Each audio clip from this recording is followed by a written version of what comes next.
kept out of sight, lost in confusion. Still, I don't know why you covered your eyes. Is it just an illusion? Well, I know it's just an... Hola, muy buenos días, buenas tardes, buenas noches, buenas madrugadas, dependiendo la hora en que nos estén sintonizando. Este es un episodio más de Proyecto Grado Cero, un episodio bastante y sumamente especial. En primera, porque contamos con una invitada de primer nivel, con la maestra Alma Luz Beltrán y Puga. Nada más para que contextualicen un poco con quién estamos el día de hoy. Es abogada mexicana egresada por el Instituto Tecnológico Autónomo de México, el ITAM. Cursó la maestría de Derecho en la Universidad de Columbia. Actualmente es coordinadora jurídica del Grupo de Información en Reproducción Elegida, mejor conocido como GIRE. Este grupo se dedica a la defensa de los derechos sexuales y reproductivos de las mujeres y también es miembro del Colegio de Bioética, al cual mandamos un saludo a todos sus colaboradores de ese destacado colegio que apenas acaba de cumplir 10 años y que están de manteles largos por allá. Un saludo. Yo creo que esto no se podría estar llevando a cabo si no es en colaboración con distinguidos miembros del Colegio de Bioética. Como recordarán, ya desde 2012 se ha venido trabajando con ellos poco a poco, paso a paso, con el doctor Rodolfo Vázquez, posteriormente con el doctor Ricardo Tapia, el doctor Arnaldo.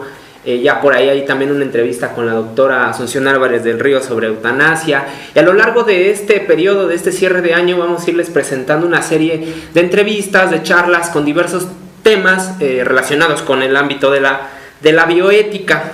El día de hoy pues vamos a hablar de un tema sumamente interesante, bastante importante en el ámbito jurídico, con muchos tabús, muchas malas interpretaciones legales que existen en torno al aborto.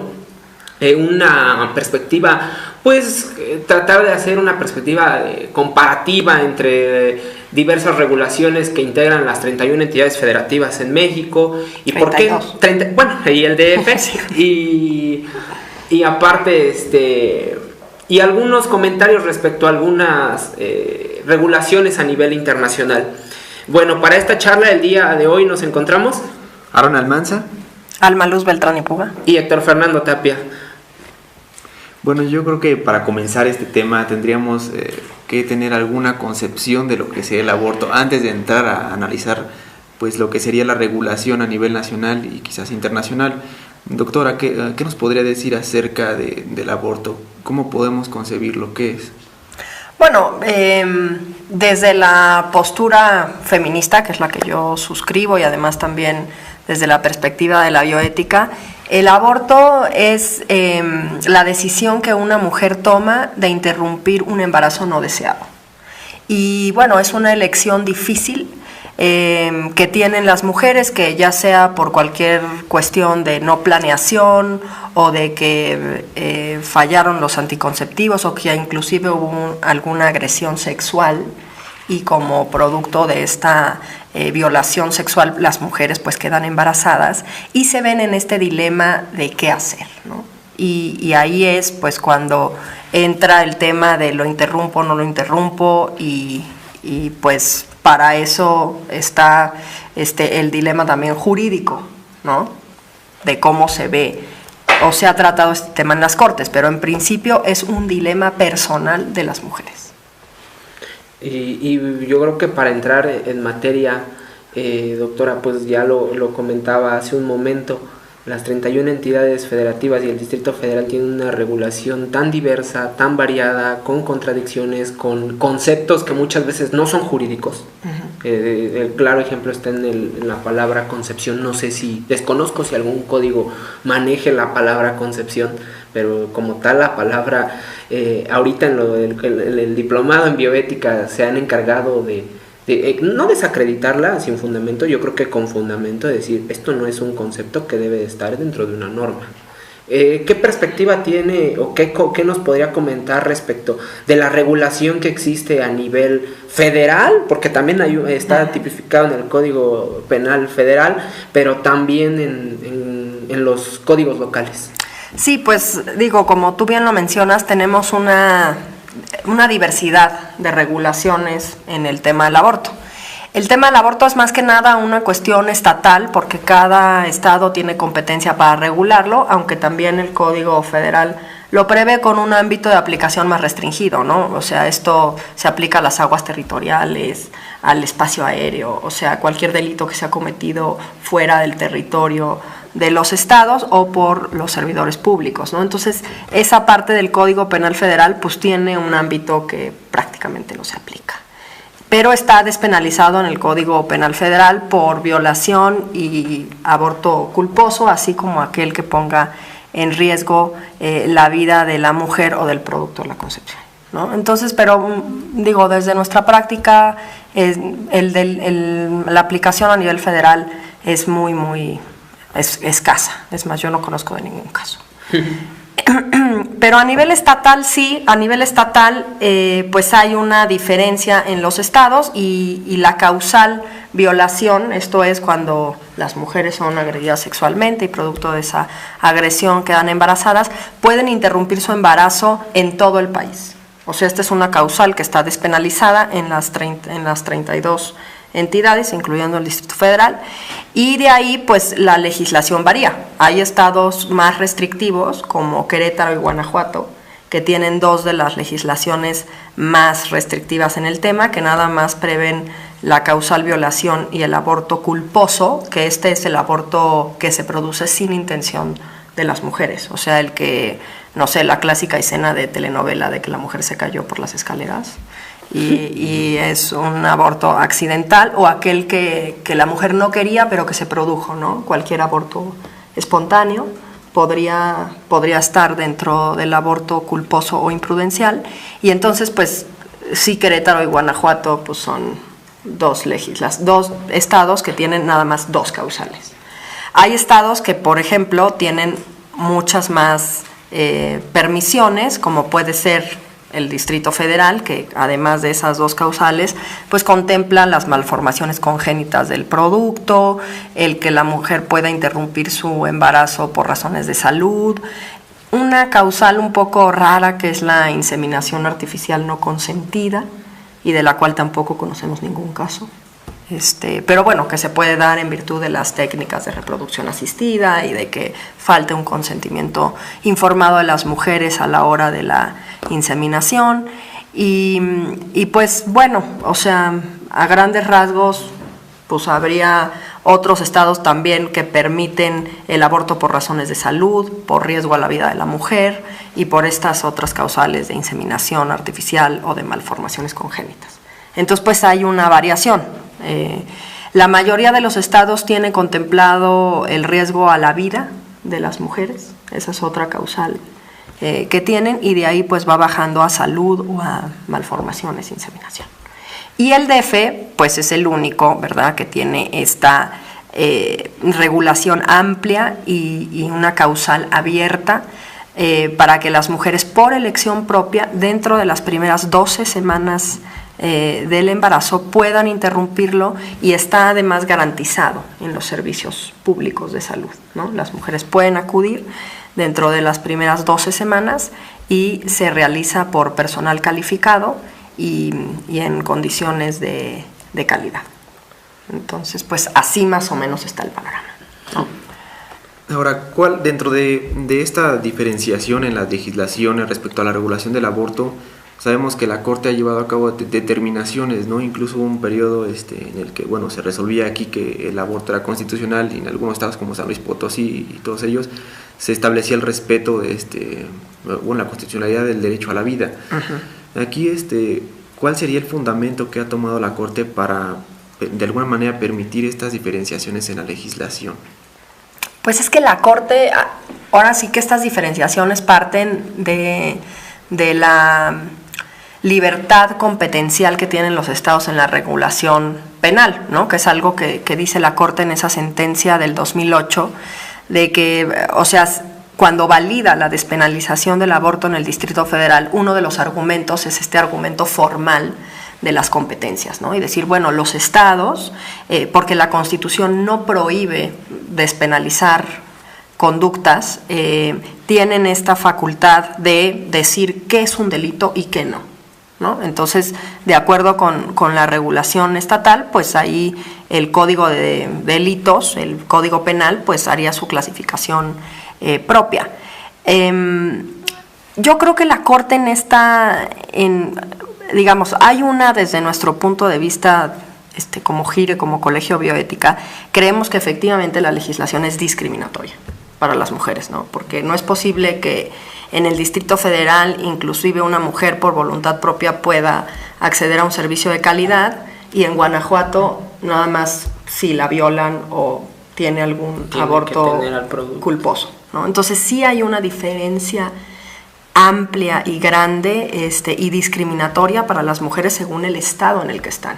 Y es una diferencia geográfica que, bueno, si bien no le ha llegado a la Corte una problemática así, ¿no? Un amparo en donde se dijera, bueno, esta mujer está discriminada en este estado porque en otro pues puede acceder a la legislación, pues sí, algo que la Corte menciona en esa sentencia es que la despenalización del aborto es una medida idónea para proteger los derechos humanos de las mujeres, ¿no? Porque en la medida en que se despenaliza, una parte importante es quitarle el tabú, la desestigmatización, el que las mujeres pues entran y es todo un episodio sangriento el que viven, ¿no? En cambio, lo que hemos visto con la despenalización en el Distrito Federal, después de las más de 90,000 interrupciones que ha habido desde el 2007, es que las mujeres llegan como a cualquier consulta médica, ¿no? Les dan unas pastillas, porque el aborto se realiza por medio de medicamentos, que es a través del misoprostol y la mifepristona. Les dan pastillas, les dan una consejería adecuada, les dicen cómo se las tienen que tomar, tienen un sangradito. Y claro, esto, tiene algunos efectos secundarios como un poco de dolor, fiebres, como si tuvieran una menstruación fuerte. Y a partir de ahí, pues si hay una hemorragia ya más abundante, pues pueden acudir al servicio para ver qué está sucediendo, pero en general, las mujeres lo realizan en su casa con las pastillas, se comunican telefónicamente con el médico. Entonces hay toda las clínicas que se han abierto en el Distrito Federal son clínicas que no son feas, hay como un ambiente agradable para las mujeres en las clínicas especializadas, no hay también hospitales que lo dan y que tienen pues otro tipo de infraestructura, pero se ha desestigmatizado mucho esto de que el aborto es lo peor, y entonces va a traumar a las mujeres y creo que pues ha habido un gran éxito porque en primer lugar ninguna mujer se ha muerto en estas más de 90,000 interrupciones. Y la otra es que pues sí ha habido un efecto de empoderamiento, ¿no? De que las mujeres llegan a exigir sus derechos y a decir, bueno, este es un servicio que me tienen que proporcionar. El 25% de las interrupciones se realizan a mujeres de otros estados, ¿no? Que vienen precisamente por esta discriminación que hay y la falta de permisión estatal, pues vienen al Distrito Federal y se les da el servicio, ¿no? Por una política pues bastante garantista de los derechos de las mujeres que ha tenido nuestra ciudad. Entonces, pues la Corte, regresando a tu pregunta, pero me parecía como importante hacer esta relato de cómo es en realidad un aborto temprano, ¿no? O al menos en los primeros meses del embarazo. La Corte, después de que saca esta sentencia, que es favorable porque valida la constitucionalidad del aborto en el Distrito Federal en las primeras 12 semanas, hay una reacción conservadora importante en 17 estados de la República. 17 estados, incluido San Luis Potosí, enmiendan sus constituciones para decir que entonces la protección de la vida prenatal o la protección de la vida del producto de la concepción debe ser respetada y garantizada por el Estado.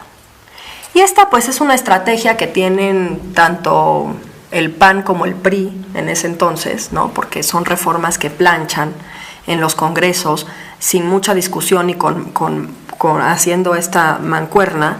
Esto es cuando Beatriz Paredes era presidenta del PRI, entonces en parte le debemos a Beatriz Paredes estas constituciones, estas enmiendas constitucionales. Y entonces hay un mensaje simbólico y en medios de comunicación de que si se protege la vida del producto de la concepción, entonces es imposible el aborto. Y se ven como cuestiones contrapuestas de que ahora, como las constituciones estatales tienen esta protección, pues es imposible la despenalización. Y yo creo que no es así. O sea, yo creo que esto es un falso dilema. O sea, ¿por qué? Porque muchas constituciones, Portugal, Alemania, Italia, tienen, de otros países, ¿no?, tienen protegida la vida, el derecho a la vida en sus cartas magnas, y no por eso es que el aborto sea ilegal o que la despenalización no sea posible. Y esto parte de entender que la protección de la vida prenatal no se puede dar si no se entiende y se protegen también los derechos de las mujeres, porque pues no es que los cigotos anden ahí caminando afuera de los cuerpos de las mujeres, ¿verdad? O sea, el embrión sí es una vida potencial, pero necesita del cuerpo de las mujeres para poder desarrollarse. Y este entendimiento de la vida como un proceso, más que como un acto único, ¿no? Es un proceso que tarda 9 meses en realizarse y que debe de ser protegido de acuerdo con esas etapas del desarrollo. Esto da la posibilidad de entender por qué la libertad reproductiva sí es posible y debe de depender también de la etapa de desarrollo en el que se encuentre. Y entonces muchas de las cortes a nivel internacional lo que han dicho es que a pesar de que esté protegida la vida desde el momento de la concepción, que además no es un término científico como ya estabas diciendo, es un término religioso, porque lo que existe es la implantación, que a pesar de que existe esta protección, eso no quiere decir que los derechos humanos de las mujeres deben de ser negados, o que la despenalización del aborto ya no es posible, o que inclusive las causales que están despenalizadas en los estados no deben de aplicarse, sino que se tienen que entender de forma compatible y que en las primeras etapas del embarazo deben de primar los derechos de las mujeres, que es algo que dice nuestra Corte Suprema de México, que dice que esta decisión es exclusiva de las mujeres, ¿no?, porque les impacta en su vida, en su proyecto personal, y físicamente pues también son las mujeres las que tienen las consecuencias del embarazo. Entonces, en las primeras 12 semanas o hasta 20, por ejemplo, en Inglaterra se permite hasta 20 semanas, aquí en el Distrito Federal se hacen abortos de hasta 20 semanas por razones de salud, ¿no? Entonces, cuando está en juego la vida y la salud de las mujeres, lo que debe de prevalecer son los derechos de las mujeres. En el último trimestre, cuando ya el embrión es viable o ya hay un feto mucho más formado, pues ahí el Estado podría tener un interés estatal en la protección de la vida. Pero sí es importante entender que esto es un proceso y que hay que ponderar los derechos que están en juego y no pensar que porque la vida está protegida en la Constitución, pues entonces los derechos de las mujeres ya no importan, porque eso es un entendimiento erróneo de los efectos que estas reformas tienen. Sí, así es, y en este caso, bueno, en la Corte se menciona mucho el derecho a la vida, por eso se llega a establecer como constitucional la protección del derecho a la vida desde la concepción. Como mencionaba, bueno, aquí lo que hacen es tomar términos no científicos, incluso la Corte cierra mucho al ámbito estrictamente jurídico y no da un fundamento estrictamente sobre lo que es la vida. Nos señala nada más, bueno, este es el proceso humano, de desarrollo humano, y por lo tanto pues es la vida, ¿no? teniendo más posturas, por ejemplo, que a los 3 meses se desarrolla el sistema nervioso y bueno, sientes, podrías establecer ahí, por ejemplo, el derecho a la vida. Sin embargo, se da en un ámbito estrictamente jurídico, que es, por ejemplo, la Convención Interamericana de Derechos Humanos, que marca el derecho a la vida. Y en base a ello algunos ministros establecen, bueno, es que el derecho a la vida está protegido desde la Convención, siendo que la misma Comisión y la Corte han interpretado que la protección de la vida no es necesariamente un derecho que se tenga que imponer, sino que es una facultad abierta que se da a los estados de que puedes protegerlo o no, precisamente por las complicaciones de interpretar lo que es la vida de acuerdo a, pues, primero, las ideas de un pueblo y segunda, las interpretaciones científicas. Sí, es que, a ver, ninguna corte se ha metido con el tema de cuándo inicia la vida y cuándo termina, porque eso es algo que no vamos a llegar a ningún acuerdo. Es una cuestión que sobrepasa como hasta la misma capacidad humana, ¿no? Lo que las cortes sí han dicho es, a ver, qué nos toca y cómo podemos hacer que estos derechos que se encuentran en conflicto tengan una solución, ¿no? Y me parece importante lo que dices, porque lo más cercano que llegó a decir la Corte sobre el derecho a la vida en esa sentencia de 2008 es que no es un derecho absoluto, que la Constitución no lo protege de forma expresa ni implícita, y que si bien la Convención Americana de Derechos Humanos en su artículo 4 sí dice que la protección de la vida es en general a partir del momento de la concepción, pues esto, a raíz también de que hemos tenido la reforma constitucional en derechos humanos de 2011 y que lo tenemos que interpretar los derechos a la luz de la jurisprudencia internacional, hubo un fallo muy importante el año pasado en el caso Artavia Murillo y otros contra Costa Rica, que es un caso de fertilización in vitro. Costa Rica es uno de los, o el único país de Latinoamérica que prohibió la fecundación in vitro en una ley. Esta ley fue impugnada ante la Corte y la Corte le dio la razón a los asambleístas de haberla prohibido. Entonces el caso se fue a la Corte Interamericana. Y la Corte Interamericana recientemente en esta sentencia de 2012, que es del año pasado en noviembre, lo que dice es, a ver, ya no nos vamos a meter en el dilema de cuándo empieza la vida, sino que como la concepción no es un término científico y lo que existe es la implantación, ¿verdad? Porque la implantación es la unión del óvulo y espermatozoide, o sea, ya cuando el cigoto está unido, se adhiere al útero.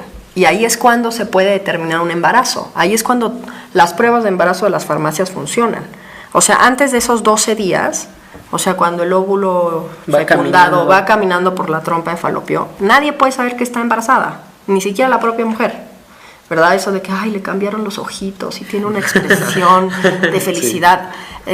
Pues digo, es un método poco científico para determinar que una mujer está embarazada, ¿no? Entonces, bueno, más allá de que sí, muchas mujeres viven y es deseable y digamos, sería lo conveniente que todas vivieran embarazos deseados y tuvieran ojitos de felicidad cuando se embarazan, pues nada más se puede detectar por las hormonas que la mujer empieza a segregar a partir de los 12 días. Ajá. Entonces la Corte de Costa Rica lo que dice es, como la prueba científica es a partir de la implantación, debemos de entender que el término concepción establecido en el Tratado Internacional, que es la Convención Americana de Derechos Humanos, y que México la ha suscrito, y ya forma parte de este bloque de constitucionalidad que tenemos en el país, pues debe entenderse que este derecho a la vida debe de entenderse a partir de la implantación. Ajá. Y que la protección a la vida tiene que ser gradual y dependiendo también de los derechos humanos de las mujeres en juego. Entonces, me parece que aquí la Corte Interamericana sí nos da elementos para decir cómo vamos a entender el contenido del derecho a la vida, que zanja un debate sobre el término de la concepción utilizado en ese tratado, y que pues nos puede dar pauta para si a la Corte le vuelve a llegar el tema del aborto, pues pueda tener mayores elementos para decir científicos qué es lo que significa la concepción y por qué esto tiene que entenderse ligado y desprendido de los derechos humanos de las mujeres. Sí, y yo creo que una metáfora que utiliza el doctor Ben Linsker, ¿no? Y el doctor Ricardo Tapia, ¿no? Una semilla es una semilla, un árbol es un árbol. Sí. Entonces un cigoto es un cigoto, ya una persona, un ser humano, un ser humano, porque persona también ahí existe toda una controversia, ya quedó como desfasado el concepto de persona para podérselo atribuir al feto o podérselo atribuir al cigoto. Un ser humano es un ser humano, ya Sí. hecho y derecho. Claro, creo que la sentencia de Costa Rica también es muy ilustrativa, la sentencia de la Corte Interamericana, porque dice eso precisamente, que el embrión no puede ser considerado una persona jurídica, ¿no? Con personalidad, porque pues usted imagínese, o sea, ¿cómo le va a preguntar a un cigoto qué quiere hacer? ¿Ah? No hay no hay racionalidad, no hay posibilidad de elección en la vida potencial. O sea, es una vida en desarrollo, pero no es una persona nacida, que es cuando verdaderamente se puede imputar ya los efectos de la personalidad jurídica. Bueno, yo tengo una pregunta, a lo mejor algo absurda, pero creo que es válida, por ahí la escuchaba. Las mujeres se embarazan por múltiples causas, o sea, no, muchas veces no porque ellas lo deseen, ¿no? Sino porque pues ni modo, te tocó. O por cuestiones muy lamentables como una violación, ¿no? A lo mejor técnicas de reproducción asistida no son tan comunes porque apenas está habiendo una apertura más ante estas técnicas al ámbito científico, pero poco a poco veremos que a lo mejor el tipo penal encuadre en alguna conducta que en algún caso que se llegue a suscitar. Pero respecto del hombre, porque por ahí se burlaban, ¿no? Decían que actualmente las parejas jóvenes dicen estamos embarazados, ¿no? Uh-huh. También el hombre se incluye dentro de este evento. El hombre entonces quedaría completamente separado de decidir sí o no abortar. Pues mira, los derechos del padre potencial, ¿no? Porque también eso fue una cosa que el presidente de la Comisión Nacional de Derechos Humanos y el procurador en esa acción de inconstitucionalidad le pusieron a la mesa a la Corte. Es decir, ¿qué pasa con los derechos del padre potencial? Porque es cierto que tiene una participación biológica, que es la fecundación del óvulo en el embarazo, ¿no? Y entonces, la pregunta jurídica es, si por esa participación biológica el hombre puede tener un voto en el asunto, o si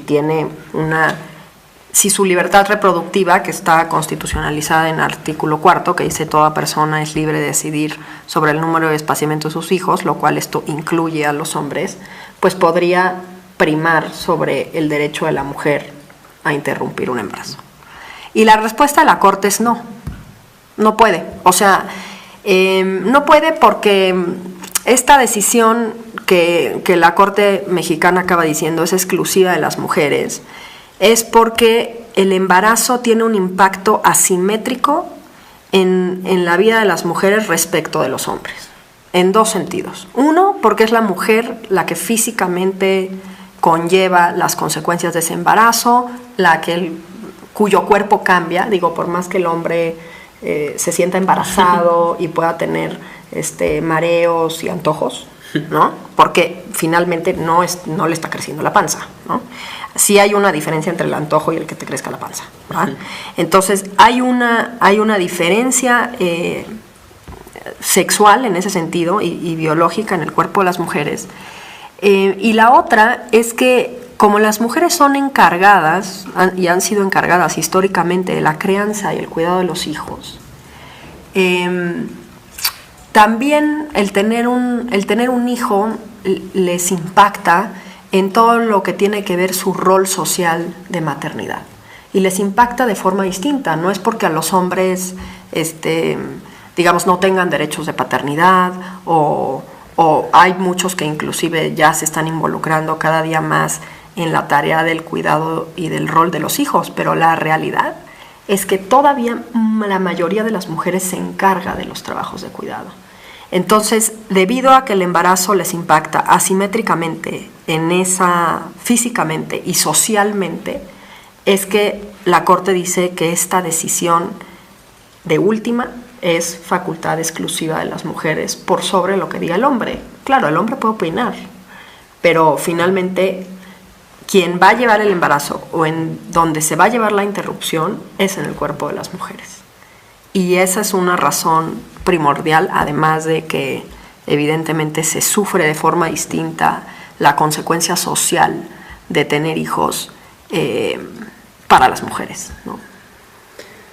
Bueno, pues en el caso, nos comentaba previamente, no lo mencionamos, la maestra hizo una estancia en Chile. Nos comentaba, ¿nos podría comentar ya a grandes rasgos algunos datos que tenga usted en comparación con la legislación en América Latina? ¿Cómo está regulado en algunos países? Bueno, creo que Chile sería un muy buen ejemplo respecto a México.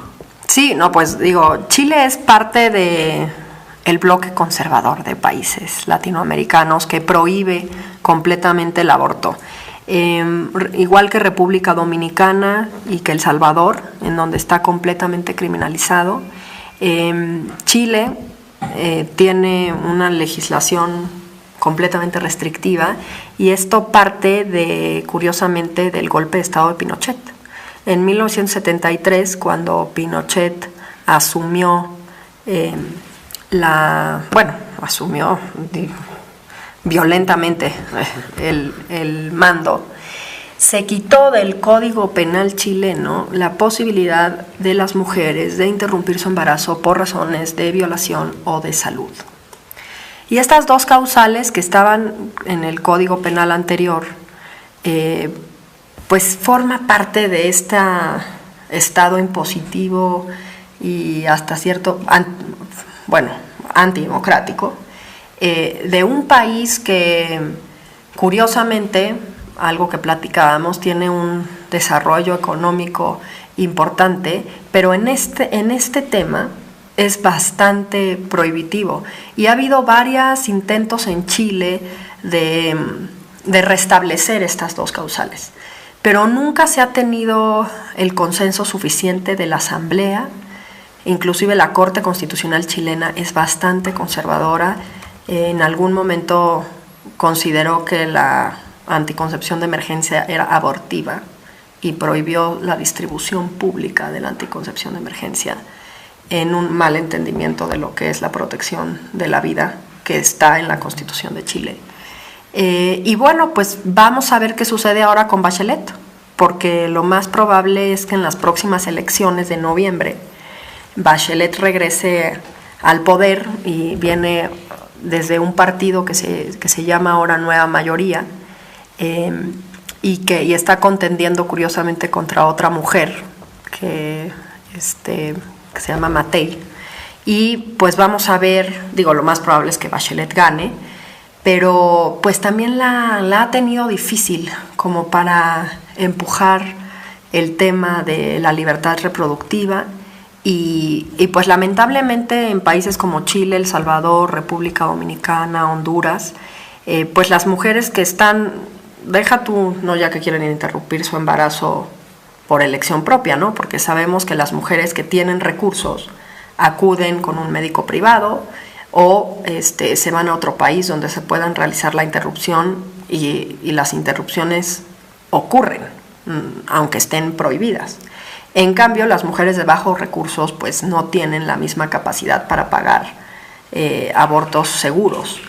Entonces, pues estos países, lamentablemente, lo que nos hemos dado cuenta en casos como el de Beatriz en El Salvador, que era una chica que tenía pues una condición de salud muy precaria y que con el embarazo se le iba potenciando el riesgo de muerte, y así otras mujeres en República Dominicana y en Chile que inclusive por su condición de salud, por tener un cáncer o por tener un feto anencefálico, que estos son fetos que nacen sin el cerebro desarrollado, se gestan sin el cerebro desarrollado y tienen 0 posibilidades de sobrevivencia. Se mueren a los 2 días de de que son paridos y las mujeres pasan por un gran trauma psicológico de saber que van a parir un hijo que se les va a morir, ¿no?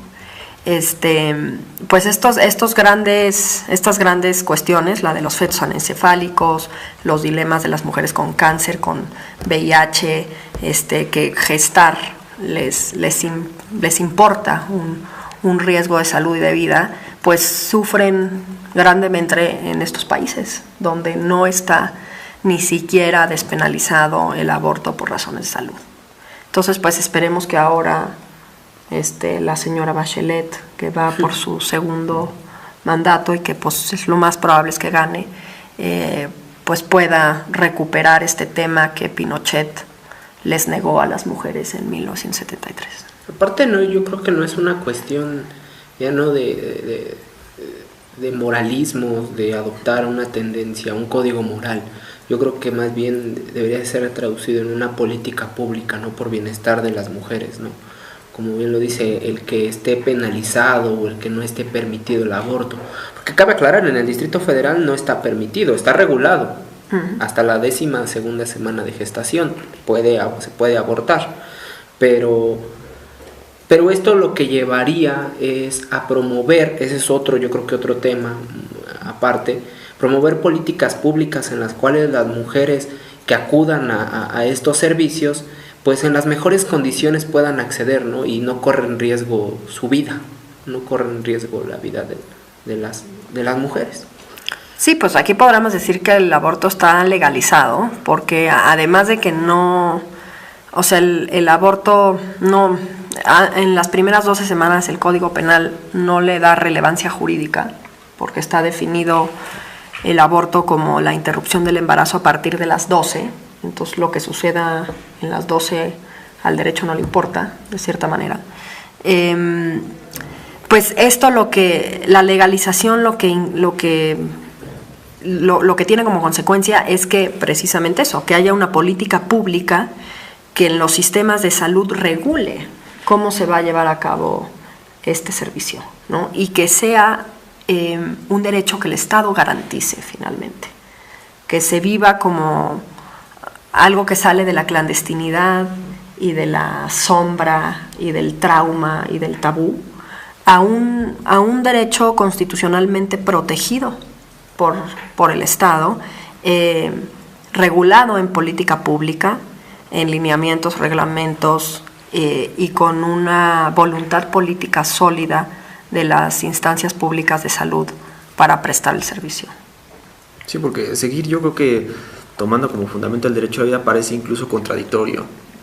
Vas a proteger la vida del feto, sin embargo, las mujeres al acudir, de hecho, a la clandestinidad para realizar el aborto, pues realmente queda desprotegido indirectamente este derecho a la vida. ¿Por qué? Pues surge de que no le respetas su derecho reproductivo y pone en riesgo su vida al acudir a la clandestinidad.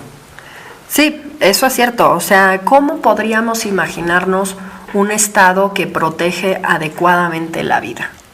Porque es cierto, o sea, la vida prenatal tiene un valor que, como lo dice la Corte Mexicana, es un bien que a la Constitución le importa proteger, pero eso no significa, como ya lo decía antes, negar los derechos de las mujeres, sino que el Estado pueda adoptar las medidas positivas para proteger esa vida adecuadamente, y esto sería brindándoles servicios prenatales a las mujeres embarazadas que sí quieren continuar con su gestación, dando las licencias de maternidad oportunamente, ¿verdad? Haciendo que se flexibilice la licencia de maternidad, reduciendo los índices de mortalidad materna para que las mujeres no se mueran, porque el aborto es la 4ª causa de mortalidad materna, pero hay otras causas de mortalidad materna como son la preeclampsia y la eclampsia, que llevan a muchas mujeres que sí quieren tener sus embarazos a tener una urgencia obstétrica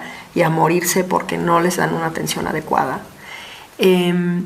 Y a reducir la violencia doméstica en contra de las mujeres embarazadas.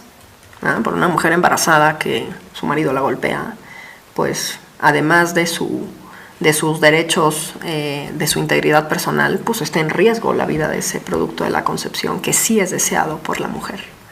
Entonces, pues deberíamos de entender una dimensión positiva del derecho a la vida prenatal, sin menoscabar la dignidad y los derechos de las mujeres, y el Estado debería de dar recursos para proteger la vida prenatal adecuadamente. Sí, bueno, yo creo que ya por último, para cerrar, ¿qué nos podría comentar, o más bien le podría comentar a nuestra audiencia respecto a la asociación en la que usted participa, en GIRE? ¿A qué se dedica GIRE? ¿Qué labor está desempeñando? Algunos de los juicios que esté llevando, que estén representando a algunas mujeres, etcétera. Sí, pues en GIRE, GIRE es una ONG que fundó Marta Lamas y Patricia Mercado hace 20 años y que se dedica a la defensa de los derechos reproductivos en el país. Particularmente, históricamente GIRE ha trabajado el tema de la despenalización del aborto, promoviendo un debate informado al respecto y científico. Pero también ya ahora, desde hace 2 años, nos hemos dedicado a otros temas, como puede ser la mortalidad materna, la reproducción asistida. Siempre intentando cambiar la legislación y la política pública. No damos servicios de interrupción ni tenemos servicios de reproducción asistida. O sea, somos una ONG que lo que quiere es modificar la legislación y promover políticas públicas que garanticen los derechos reproductivos de las mujeres. Y en toda esta estrategia de legislación y política pública hemos emprendido el litigio de casos. Porque el litigio de casos nos parece que visibiliza los patrones discriminatorios en contra de las mujeres, sobre todo, por ejemplo, aquellas que son criminalizadas por ejercer su derecho a decidir, como puede ser el caso de Hilda en San Luis Potosí, que es un caso que GIRE recientemente litigó y tuvimos una defensa penal exitosa de Hilda. Hilda, pues brevemente les platico, es una mujer de San Luis Potosí que fue acusada de haberse provocado un aborto y fue condenada sin mayores pruebas, ¿no? Con un examen ginecológico y con su propia confesión, que además fue arrancada en los servicios médicos bajo condición de que si no decía que se había tomado unas pastillas, no le iban a dar la atención médica. Entonces, hicimos todo un litigio a favor de Hilda y finalmente ganamos la apelación el mes pasado y esto fue un éxito para GIRE, pero también demuestra cómo hay un patrón muy claro, ¿no? De que las mujeres llegan a los servicios de salud por cualquier complicación relacionada con aborto, embarazo, hemorragia, y sin mayores pruebas las acusan y las denuncian al Ministerio Público. Llega al Ministerio Público, les arrancan confesiones sin abogados y pues acaban detenidas y aprehendidas, sufriendo un proceso penal, teniendo que pagar fianzas para obtener su libertad condicional. Y pues esto es algo que GIRE ha puesto en el debate público para decir: esta es la verdadera protección de la vida prenatal que queremos, metiendo mujeres a la cárcel. Porque aquí sí el Estado es muy eficiente, no como para investigar los crímenes de Ciudad Juárez. O sea, aquí sí el Estado llega con los ministerios públicos, las custodian y a los 3 días ya tienen pruebas en su contra y un juicio penal abierto. Sí, tantas irregularidades que hay en el procedimiento, ¿no? Tanto en la labor de investigación, de averiguación previa del Ministerio Público, como ya en un proceso. Las pruebas muchas veces, como lo señala, son arrancadas, ¿no? al supuesto sujeto activo del delito. Ajá. Sí, entonces pues esto es una clara violación a la presunción de inocencia de las mujeres, ¿no? Porque pues primero habría que averiguar si eso fue un aborto espontáneo, si fue producto de una violación, si estaba en riesgo la salud, o sea, una serie de cosas. Y también pues los médicos y las enfermeras deberían de hacer uso del secreto profesional, ¿no? Hay un secreto profesional que en una visión de ética y de principios de bioética, pues los médicos deberían de salvaguardar. Entonces, pues digo, es muy lamentable lo que está sucediendo, pero pues tenemos las puertas de Gire abiertas para que cualquier mujer que sea denunciada por aborto nos llamen. El litigio y la asesoría jurídica es gratuita. Entonces, pues... ¿Dónde los pueden contactar? Pues mira, tenemos la página web de Gire, que es www.gire.org.mx, y también el teléfono de Gire, que es el 56 58 66 45. Y pues ahí estamos de 9 a 5 de la tarde. Uh-huh. Para cualquier consulta tenemos una línea telefónica donde las mujeres pueden pues pedir información sobre las causales legales de interrupción y también sobre anticoncepción de emergencia. Tenemos 2 personas en Gire que dan información al respecto. Ok. Bueno, pues creo que desafortunadamente ha sido todo por el día de hoy, se nos ha acabado el tiempo. Sin embargo, bueno, no sé si existe algo más que hacer, Héctor. No, yo creo que a grandes rasgos abordamos a manera general un tema bastante controvertido. Una vez más, yo creo que agradecemos al Colegio de Bioética, a todos los miembros.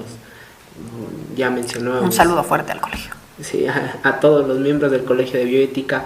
Como les comentaba, estaremos a lo largo de este cierre de año y yo creo que a principios de enero, por la vasta programación que existe en grado cero, yo creo que varias entrevistas serán a lo mejor transmitidas todavía, más bien a principio de año, principio de 2014, con diversos miembros de este colegio, diversos temas: aborto, eutanasia, técnicas de reproducción asistida, entre otras, y donde a ustedes les estaremos llevando este contenido para que puedan estar informados, puedan acercarse también a la página del Colegio de Bioética. También tiene publicaciones muy interesantes en donde pueden ustedes acceder a material serio, material laico. Yo creo que es una postura que siempre ha manejado el colegio y todos sus miembros siempre manejan esa postura, esa inclinación.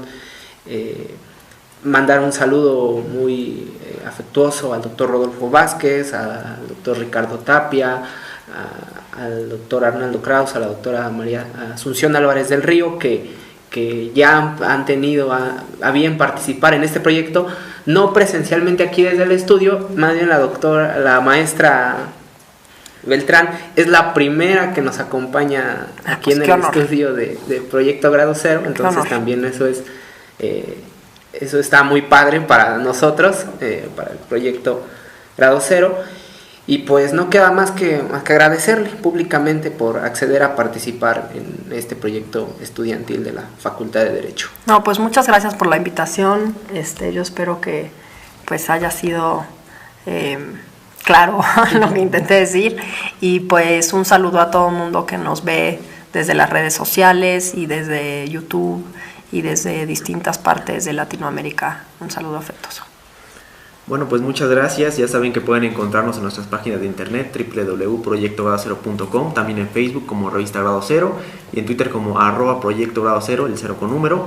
Y bueno, nos siguen y van a llegar todas nuestras actualizaciones. Muchas gracias. Gracias.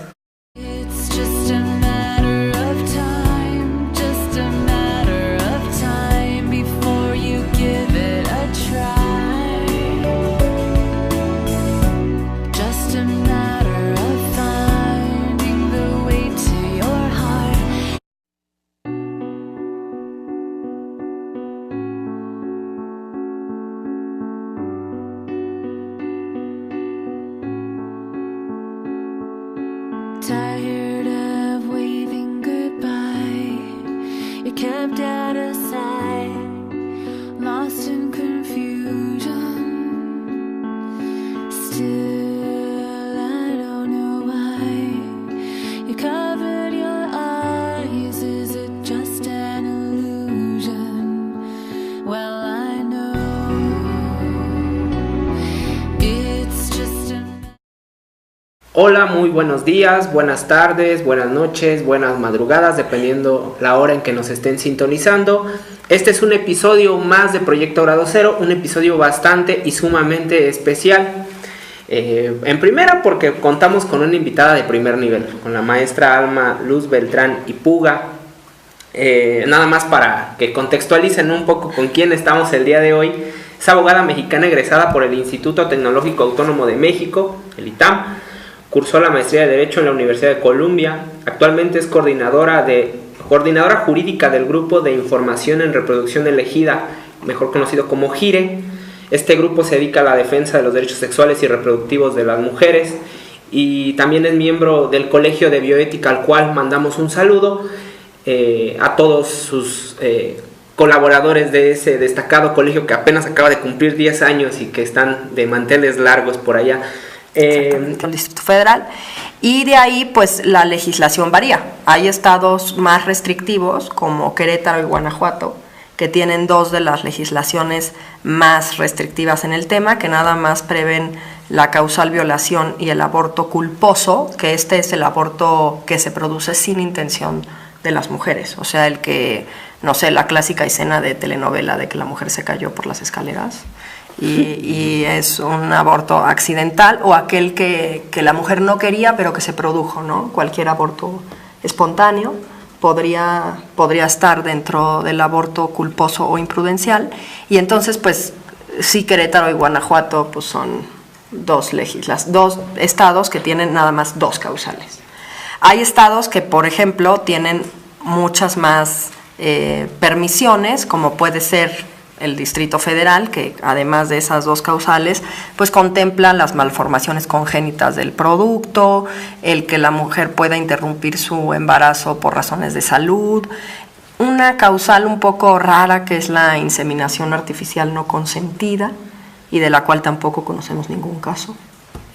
Pero bueno, que se puede dar en virtud de las técnicas de reproducción asistida y de que falte un consentimiento informado de las mujeres a la hora de la inseminación.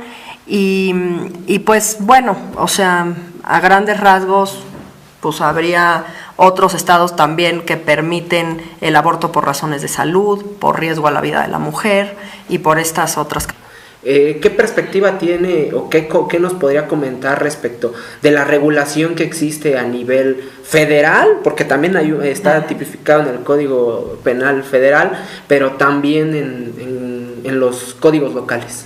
Sí, pues digo, como tú bien lo mencionas, tenemos una diversidad de regulaciones en el tema del aborto. El tema del aborto es más que nada una cuestión estatal, porque cada estado tiene competencia para regularlo, aunque también el Código Federal lo prevé con un ámbito de aplicación más restringido, ¿no? O sea, esto se aplica a las aguas territoriales, al espacio aéreo, o sea, cualquier delito que sea cometido fuera del territorio de los estados o por los servidores públicos, ¿no? Entonces, esa parte del Código Penal Federal pues tiene un ámbito que prácticamente no se aplica, pero está despenalizado en el Código Penal Federal por violación y aborto culposo, así como aquel que ponga en riesgo la vida de la mujer o del producto de la concepción, ¿no? Entonces, pero digo, desde nuestra práctica, la aplicación a nivel federal es muy escasa. Es más, yo no conozco de ningún caso. Pero a nivel estatal sí, a nivel estatal pues hay una diferencia en los estados y la causal violación, esto es cuando las mujeres son agredidas sexualmente y producto de esa agresión quedan embarazadas, pueden interrumpir su embarazo en todo el país. O sea, esta es una causal que está despenalizada en las 32 entidades, incluyendo... Un saludo, yo creo que esto no se podría estar llevando a cabo si no es en colaboración con distinguidos miembros del Colegio de Bioética. Como recordarán, ya desde 2012 se ha venido trabajando con ellos poco a poco, paso a paso, con el doctor Rodolfo Vázquez, posteriormente con el doctor Ricardo Tapia, el doctor Arnaldo, ya por ahí hay también una entrevista con la doctora Asunción Álvarez del Río sobre eutanasia, y a lo largo de este periodo, de este cierre de año, vamos a irles presentando una serie de entrevistas, de charlas con diversos temas relacionados con el ámbito de la bioética. El día de hoy pues vamos a hablar de un tema sumamente interesante, bastante importante en el ámbito jurídico, con muchos tabús, muchas malas interpretaciones legales que existen en torno al aborto.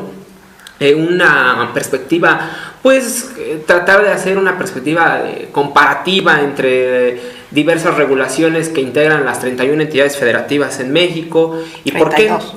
por qué y el DF Y aparte, y algunos comentarios respecto a algunas regulaciones a nivel internacional. Bueno, para esta charla el día de hoy nos encontramos Aaron Almanza. Alma Luz Beltrán y Puga. Y Héctor Fernando Tapia. Bueno, yo creo que para comenzar este tema tendríamos que tener alguna concepción de lo que sería el aborto antes de entrar a analizar pues lo que sería la regulación a nivel nacional y quizás internacional. Doctora, ¿qué nos podría decir acerca del aborto? ¿Cómo podemos concebirlo? ¿Qué es? Bueno, desde la postura feminista, que es la que yo suscribo, y además también desde la perspectiva de la bioética, el aborto es la decisión que una mujer toma de interrumpir un embarazo no deseado. Y bueno, es una elección difícil que tienen las mujeres, que ya sea por cualquier cuestión de no planeación o de que fallaron los anticonceptivos o que inclusive hubo alguna agresión sexual, y como producto de esta violación sexual las mujeres pues quedan embarazadas y se ven en este dilema de qué hacer, ¿no? Y ahí es pues cuando entra el tema de lo interrumpo, no lo interrumpo, y pues para eso está el dilema también jurídico, ¿no? De cómo se ve o se ha tratado este tema en las cortes, pero en principio es un dilema personal de las mujeres. Y yo creo que para entrar en materia, doctora, pues ya lo comentaba hace un momento, las 31 entidades federativas y el Distrito Federal tienen una regulación tan diversa, tan variada, con contradicciones, con conceptos que muchas veces no son jurídicos. Uh-huh. El claro ejemplo está en la palabra concepción. No sé desconozco si algún código maneje la palabra concepción, pero como tal la palabra, ahorita en el diplomado en bioética se han encargado de no desacreditarla sin fundamento, yo creo que con fundamento, decir esto no es un concepto que debe de estar dentro de una norma.